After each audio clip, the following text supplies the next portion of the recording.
বিসমিল্লাহির রহমানির রহিম। আজকের গণিত ক্লাসের সকলকে স্বাগতম।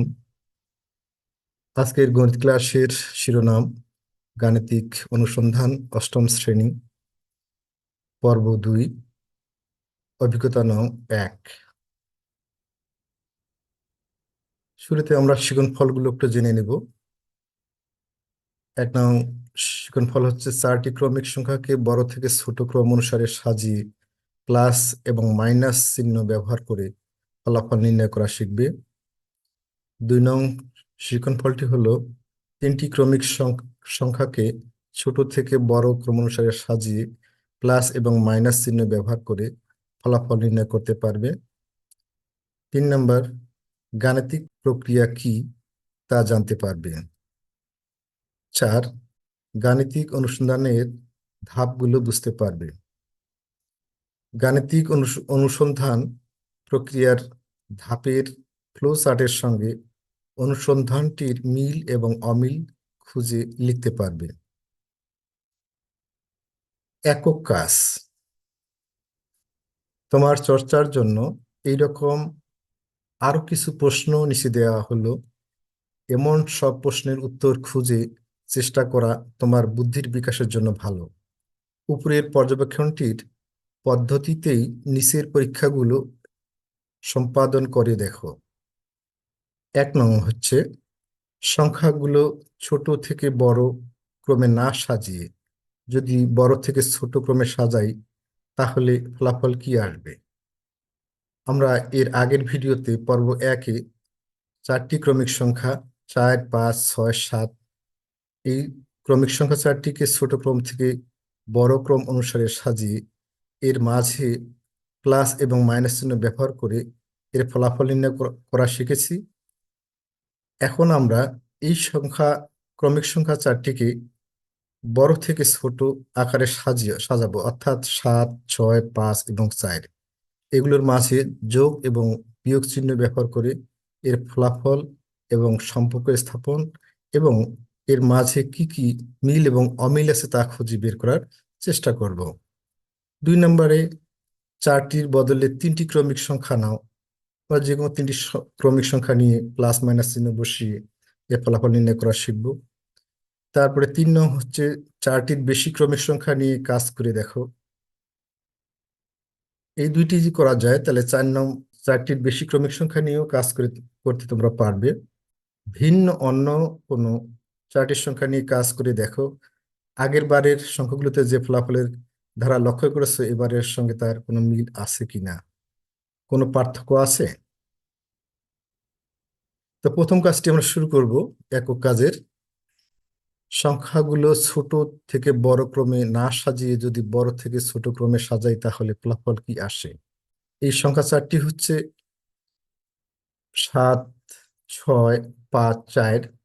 এগুলোকে আমরা প্রথম ভিডিওর মতো বা প্রথম পর্বের মতো যেভাবে করেছিলাম সবগুলো প্লাস নেব, তারপরে 3টি প্লাস এবং 1টি মাইনাস নেব, তারপরে 2টি প্লাস ও 2টি মাইনাস নেব, তারপরে 3টি মাইনাস এবং 1টি প্লাস নেব এবং সবগুলি মাইনাস নেব। প্রথমে 1 নং দিয়ে শুরু করি যে 7, 6, 5 এবং 4 বড় থেকে ছোট ক্রম অনুসারে মাঝখানের সবগুলোতে আমরা 4 প্লাস চিহ্ন নেওয়া হলো, তাতে আমার ফলাফল দাঁড়াচ্ছে অর্থাৎ যোগফল দাঁড়াচ্ছে 22। এবার 2 নং অর্থাৎ 3টি প্লাস এবং 1টি মাইনাস নিলে আমরা এই 4টি লাইন পাবো, অর্থাৎ 4টি যোগ ফলাফল পাবো। 7, 6, 5, 4, 4-এর মাঝখানে সামনে মাইনাস চিহ্ন দেওয়া আছে, অর্থাৎ এখানে 7, 6 এবং 5 3টি প্লাস এবং 4 মাইনাস, এর ফলাফল হচ্ছে 14। তৃতীয় নম্বরে এবার কি হবে, এই মাইনাস চিহ্নটা 5-এর সামনে চলে আসবে, তাহলে 7, 6 এবং 4 ধনাত্মক হবে, অর্থাৎ 3টি প্লাস হবে এবং 1টি মাইনাস, এর ফলাফল হচ্ছে 12। 4 নম্বরে এবার 5-এর সামনের মাইনাসটা 6-এর সামনে যাবে, আর 7, 5 এবং 4 প্লাস 6 মাইনাস, অর্থাৎ এখানেও 3টি প্লাস 1টি মাইনাস, এর ফলাফল 10। এবার আমরা 5 নম্বরে 6 এর সামনে যে মাইনাস চিহ্নটা সেটি 7-এর সামনে চলে যাবে এবং 6, 5 এবং 4 তিনটি প্লাস চিহ্নের হবে, অর্থাৎ তিনটি প্লাস এবং একটি মাইনাস হলো, এর মান দাঁড়ালো, ফলাফল দাঁড়ালো 8। এবার আমরা এইটার মতো করে দুইটি প্লাস এবং দুইটি মাইনাস নেব। এখানে 6, 7, 8, 9, 10 এবং 11, 1, 2, 3, 4, 5, 6, এই 6টি ফলাফল আমরা পাবো। তাহলে প্রথমে আমরা 7 এবং 6, এই দুইটি হবে আমাদের ধনাত্মক অর্থাৎ প্লাস চিহ্নের, আর 5 এবং 4 হবে মাইনাস চিহ্নের, এই ফলাফল 4। 7 নম্বরে 7 এবং 7 প্লাস এবং 5 প্লাস 6 এবং 4 মাইনাস, অর্থাৎ এক্ষেত্রে দুইটি প্লাস দুইটি মাইনাস, এখানে ফলাফল দাঁড়ালো 2। এবার 8 নম্বরে 7 এবং 4 হচ্ছে প্লাস অর্থাৎ ধনাত্মক, এবং 6 এবং 5 হচ্ছে ঋণাত্মক, এক্ষেত্রে দুইটি প্লাস দুইটি মাইনাস, ফলাফল দাঁড়াচ্ছে 7, 4, 11 এবং -6 -5 হচ্ছে 11, ফলাফল 0। 9 নম্বরে একই অবস্থা। 10 নম্বরে আমরা এটা পেলাম। 11 নম্বরে 7 আর 6 হচ্ছে মাইনাস, 4 এবং 5 হচ্ছে প্লাস, এখানে আমরা ফলাফল দাঁড়াচ্ছে মাইনাস। এইভাবে আমরা ফলাফলগুলো বের করার চেষ্টা করব। টেকনিকগুলো আমাদের এইভাবেই ফলো করতে হবে। এবার 4 নম্বরে তিনটি মাইনাস একটি প্লাস, এখানে আমরা 4টি মান পাবো, ফলাফল পাবো, 12 নম্বর, 13 নম্বর, 14 এবং 15 নম্বর। এখানে আমাদের একটি প্লাস তিনটি মাইনাস, তাহলে 7টিকে আমরা প্লাস ধরে রাখলাম। 6, 5 এবং 4 হচ্ছে মাইনাস, ফলাফল -8। এবার মাইনাস চিহ্নটা 7-এর সামনে থেকে সরিয়ে প্লাস চিহ্নটা 7-এর সামনে থেকে সরিয়ে নিয়ে আমরা 6-এর সামনে দিব, এবং বাদ বাকিগুলো প্লাস হবে। তাহলে এক্ষেত্রেও তিনটি মাইনাস এবং একটি প্লাস হবে। এভাবে আমরা 14, 15 করে নিতে পারবো, এবং সর্বশেষ সবগুলো মাইনাস, এটা হবে 16 নাম্বার। এই নাম্বারটি হবে 16। -7, -6, -5, -4 = -22। তাহলে আমাদের সম্পর্কগুলো কি দাঁড়াচ্ছে? এই মানগুলো, ফলাফলগুলো আমরা ছোট থেকে বড় ক্রম অনুসারে যদি সাজাই, তাহলে -22, -14, -12, -10, -8, -4, -2 এবং 0, 0, পর্যায়ক্রমে আবার এগুলো বাড়তেছে। এখানে সর্বোচ্চ মান পেলাম আমরা 22 এবং সর্বনিম্ন মান পেলাম -22 অর্থাৎ -22। অনুক্রমের সকল সংখ্যায় পূর্ণ সংখ্যা এবং প্রতিটিরই যোগাত্মক বিপরীত সংখ্যা রয়েছে। বড় থেকে ছোট ক্রমে সাজালেও ফলাফল একই আসবে। তাহলে আমাদের প্রশ্নটির উত্তর চলে আসলো, সংখ্যাগুলো ছোট থেকে বড় ক্রমে না সাজিয়ে যদি বড় থেকে ছোট ক্রমে সাজাই তাহলে ফলাফল কি আসে? তাহলে আমাদের উত্তর হলো বড় থেকে ছোট ক্রমে সাজালেও ফলাফল একই আসে। এবার বলা হচ্ছে 4টির বদলে যদি 3টি ক্রমিক সংখ্যা নাও তাহলে কি ফলাফল আসবে?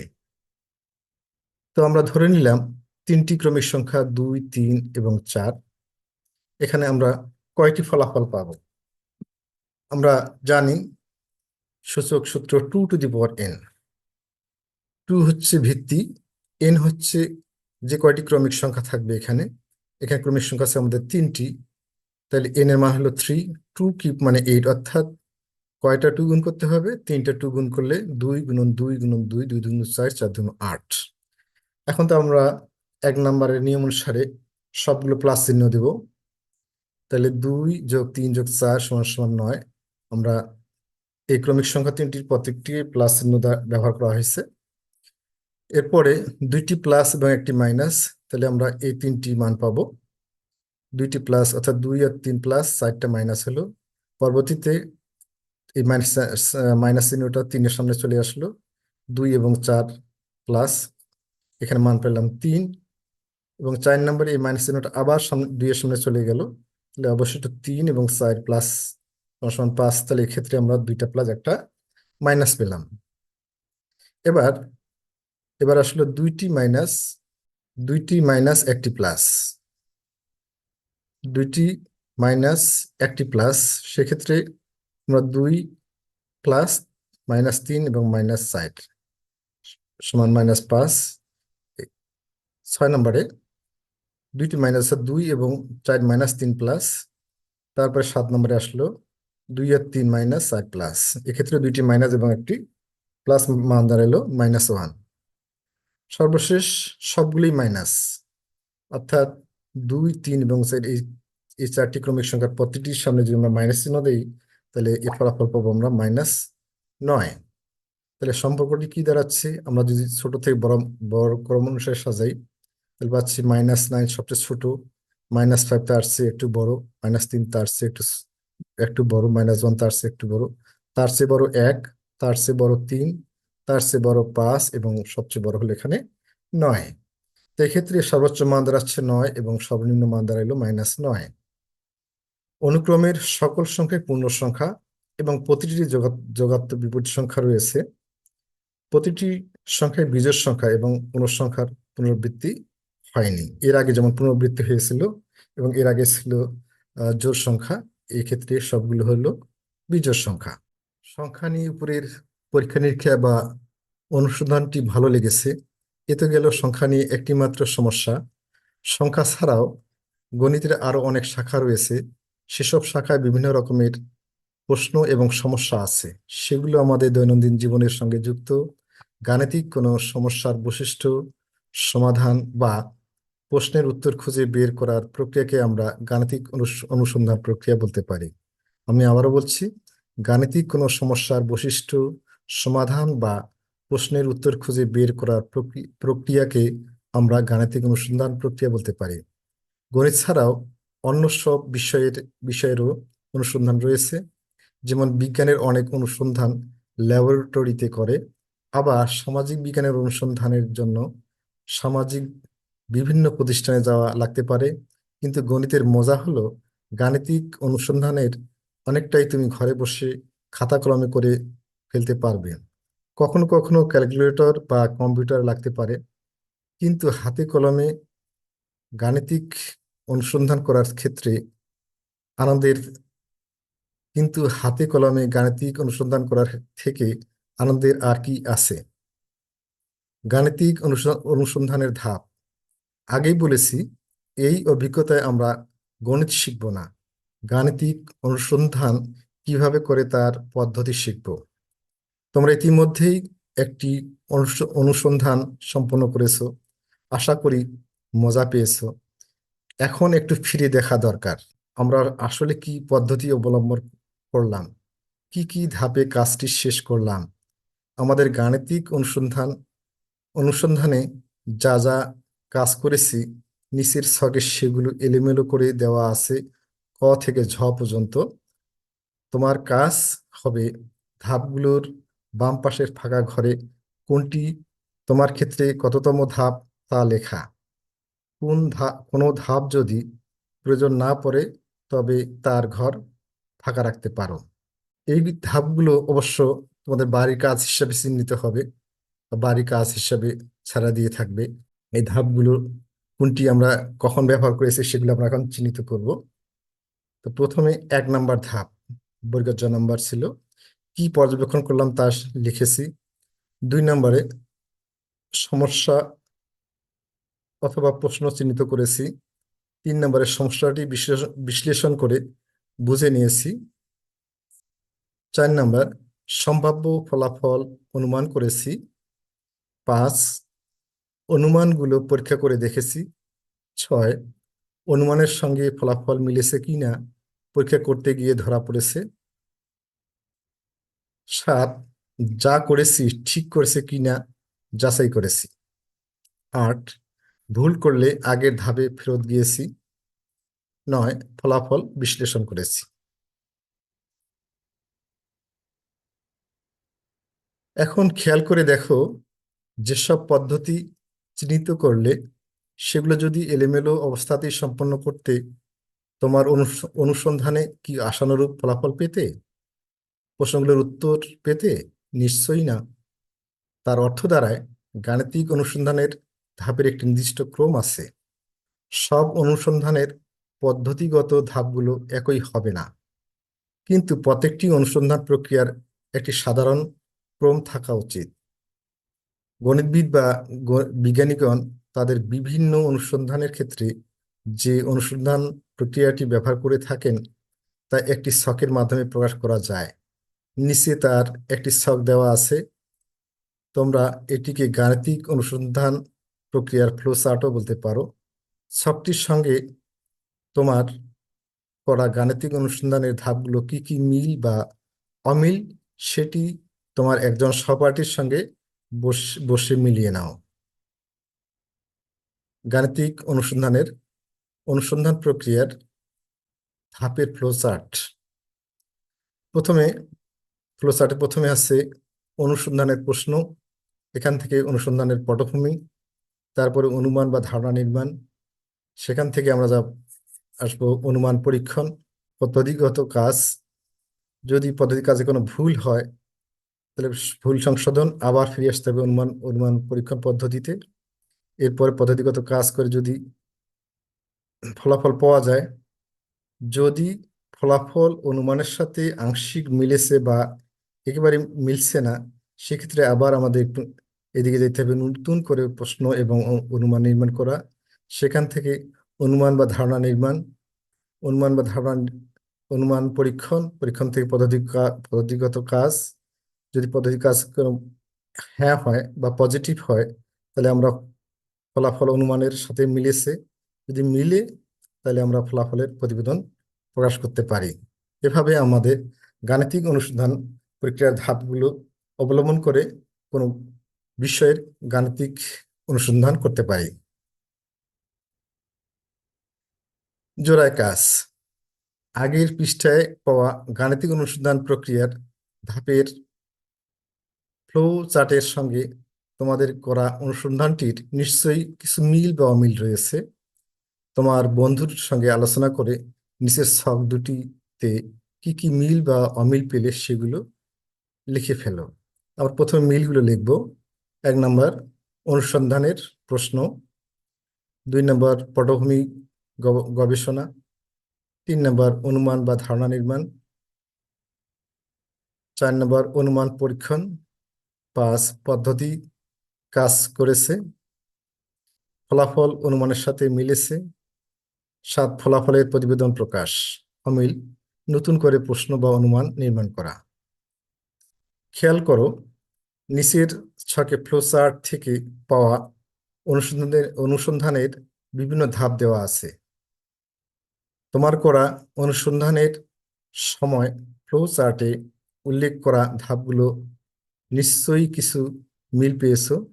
কোন ধাপে নির্দিষ্টভাবে কি করেছো সেটি নিচের ফাঁকা ঘরে লেখো। তোমার জন্য একটি করে দেওয়া হলো। ধাপ, আর এদিকে হচ্ছে কাজ। ধাপ সমস্যা চিহ্নিতকরণ।